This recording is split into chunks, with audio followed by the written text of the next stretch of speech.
जिनके वंशज हम सभी हैं, महाराजा सूरजमल जी की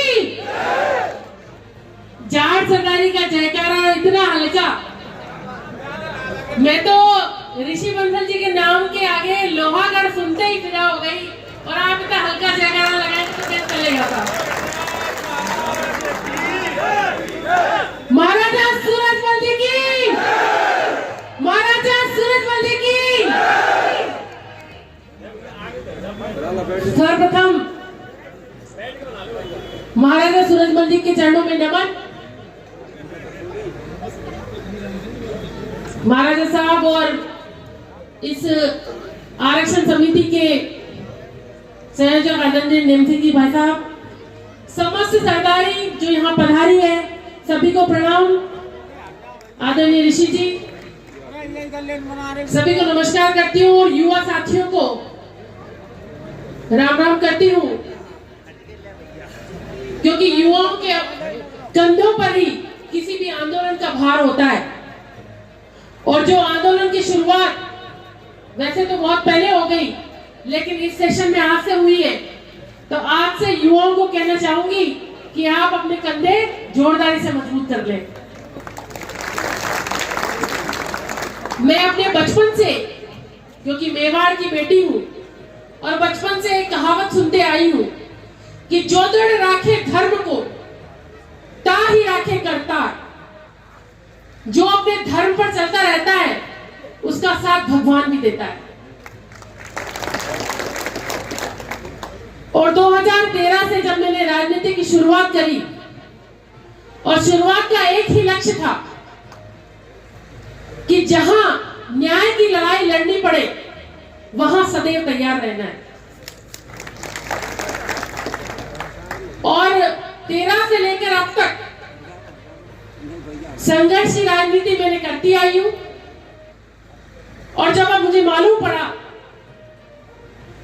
कि जिले में भी न्याय की लड़ाई चल रही है, तो मुझसे रहा नहीं गया और मैंने आपका साथ देने का निश्चय किया और चिट्ठी भेज दी।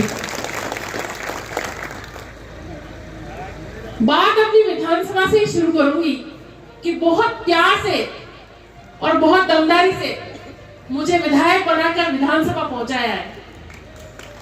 कई वक्ताओं ने कहा भी है कि आदरणीय नेमसिंह जी और ऋतु बनावत जी जैसे कोई होता तो आप चिंता न करें, आपकी बात कहने के लिए विधानसभा में ऋतु बनावत मौजूद है। आप यहाँ लड़ो, मैं वहां लड़ने को तैयार हूं। और अगर जाट सरदारी तय कर ले तो भरतपुर धौलपुर में कुछ भी इम्पॉसिबल नहीं है। मैं आपको एक वाकया बताती हूँ। वाकया तो क्या है, ये इतिहास ही हो गया है। अभी मेरे विधानसभा से भी बहुत से गांवों की सरदारी यहाँ मौजूद है, चाहे वो नंगला जामरा हो, पुराबाई खेड़ा हो, नोरदा नगरिया हो, खानसो जयपुर हो, जलसिंह नंगला हो, सेवला हो, बिरेठा हो, जटमासी हो, मनोगा हो, जोतरोली हो, बहुत सरदारी यहाँ मौजूद है। हमारी विधानसभा में एक नंगला जामरा है। नंगला जामरा वैसे तो छोटा गांव है, और 2013 से पुराबाई खेड़ा और नंगला जामरा, जब से मेरे राजनीति की शुरुआत हुई तब से ही मुझे जुड़ा हुआ है, मेरे से जुड़ा हुआ है। और 2018 का जब चुनाव था तो उन्होंने तय कर लिया कि हम वोटिंग करेंगे 95%। और वाकई में उस समय वोटिंग करी 95%। और अभी ये चुनाव 2023 का मैं जो जीती, 2018 में 95 उन्होंने कर दी, तो इस बार किसी भी गांव में कोई कसर नहीं छोड़ी, क्योंकि जामरा की जीत थी तो सबने, पूरे ही समाज ने मेरा पूरी जोरदारी के साथ दिया। तो मैं तहे दिल से उनकी आभारी हूं। और ये कहना चाहती हूँ इस मंच के माध्यम से कि समाज को, सरदारी को जब भी मेरी जरूरत पड़ेगी तो बनावट आपके लिए हाजिर हूँ। अभी कार्यक्रम की जानकारी, पंचायत की जानकारी मुझे बाद में मिल पाई, और मैंने कई जगह इसी तारीख को कुछ समय दे रखा था, जाना पहले वहां था, लेकिन मैंने कहा कि नहीं, जब न्याय की लड़ाई चल रही है तो मैं आपका साथ जरूर दूंगी, और इसलिए सबसे पहले अपना कार्यक्रम पोस्टपोन करके यहाँ आई हूँ। आगे जाकर वापस मुझे वो कार्यक्रम करने हैं, इसलिए थोड़ी समय की बाध्यता है मेरे लिए। लेकिन ये कहूंगी कि भौगोलिक दृष्टि से अगर कोई भी दूषपराध की जा रही है, कोई भेदभाव किया जा रहा है, तो वो न्याय के हिसाब से उचित नहीं है।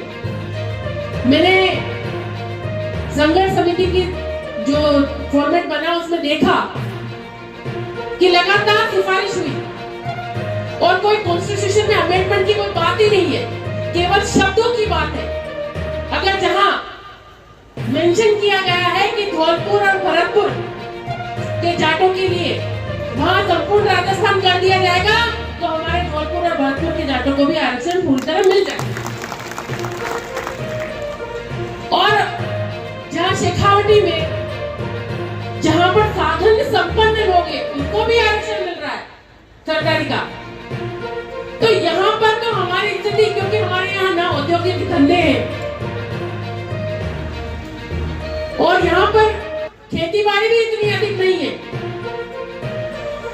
यहाँ पर हमारे साथ भेदभाव हो रहा है, ये बहुत गलत है। मैं इसका पुरजोर तरीके से विरोध विधानसभा में भी करूंगी और आपके साथ सड़क पर भी करूंगी